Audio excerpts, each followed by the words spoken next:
अल्हम्दुलिल्लाह रब्बिल आलमीन अर्रहमान अर्रहीम। अस्सलामु अलैकुम व रहमतुल्लाहि व बरकातुहू। आज की वीडियो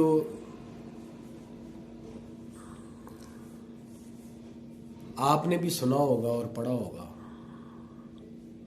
मैंने भी काफ़ी सुना है और पढ़ा भी है कि वली जो होता है वो मादरजात वली होता है, यानी पैदाइशी। तो इन सिलसिले में मैं कुछ आपसे शेयर करना चाह रहा था। तो बात ये है कि हर पैदा होने वाला जो बच्चा है वो वली ही होता है, क्योंकि वो मासूम होता है। और हमारे आका दो जहां सल्लल्लाहु अलैहि वसल्लम का फरमाने आली शान है कि हर पैदा होने वाला बच्चा फितरत इलाहिया पर होता है। ये उसके माँ बाप हैं जो उसको हिंदू, यहूदी, ईसाई, सिख बनाते हैं। तो जो वली होता है, यानी जो नेक और बरगजीदा बंदा होता है, तो उसमें जो है ना वो तरबियत का अमल दखल होता है। तो उसे सिलसिले में आज का एक वाक़या है, बड़ा मशहूर वाक़या है और काफ़ी वाक़यात हैं, लेकिन थोड़ा सा गौर करने की ज़रूरत है हमें इन वाक़यात पर। इससे जो बुज़ुर्गान दीन है हमारे, उनका सही मकाम और मर्तबा जो है वो हमें मालूम होगा और आम आदमी तक भी उनकी रसाई होगी। और मेरे बड़े बाबा जी, जो मेरे बाबा जी के बाबा जी हैं, वो फरमाया करते हैं कि बुज़ुर्गान दीन का ख्याली तसव्वुर ना बांधा करो। ख्याली तसव्वुर से मुराद कि उनकी सारी जो अमली ज़िंदगी है उसको करामत में समो देना और करामतें ही उठा के बयान करते रहना, ये कोई कमाल नहीं है। अल्लाह का इनाम है, ठीक है, लेकिन जो उनका असल मुकाम है ना, जो उनके काम है, जो जिससे आम आदमी भी रहनुमाई हासिल करे और ख़ास करके हमारे बच्चे। तो इन सिलसिले में आज का जो वाक़या बड़ा अहम है और बड़ा मशहूर है, और वो वाक़या हज़रत ख्वाजा निज़ामुद्दीन औलिया रहमतुल्लाह के मुतल्लिक़।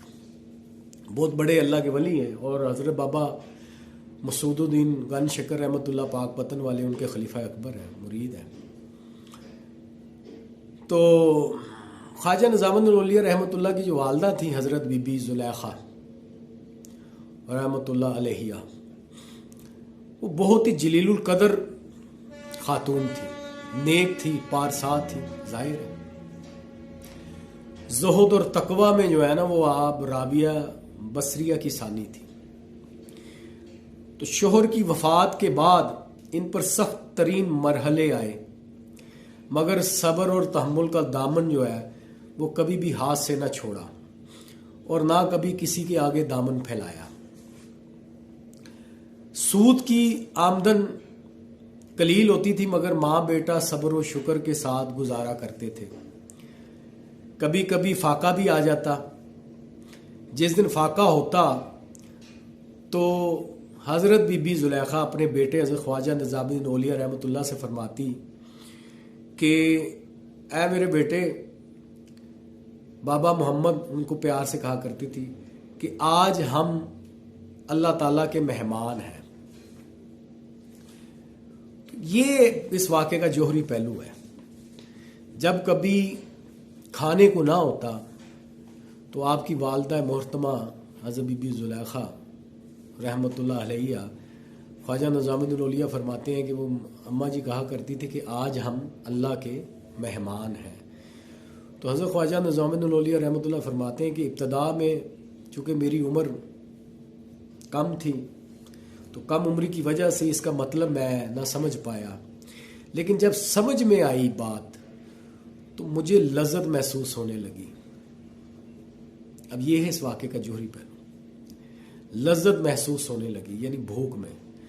आप फरमाते कि मैं इस इंतज़ार में रहता कि किस दिन वालदा माजिदा मुझसे यही जुमला दोबारा फरमाएंगी कि बाबा मोहम्मद, आज हम अल्लाह के मेहमान हैं। तो जनाब ये है वो तरबियत, ये जो कहते हैं ना वली जो होता है वो मादरजात वली होता है, तो ये है वो तरबियत जो एक साले फितरत पे परवरिश पाने वाले बच्चे को वलायत के रास्ते पर गामजन करती है। तो इस तरबियत की वजह से जो है ये बड़े बड़े बरगजीदा हस्तियां जो है वो वजूद में आई, जिनमें उनकी तरबियत में उनकी माँ का बड़ा रोल था। तो हमें इसी तरह के वाक़यात जो है ना वो बयान करने चाहिए ताकि आम आदमी तक भी रसाई हो।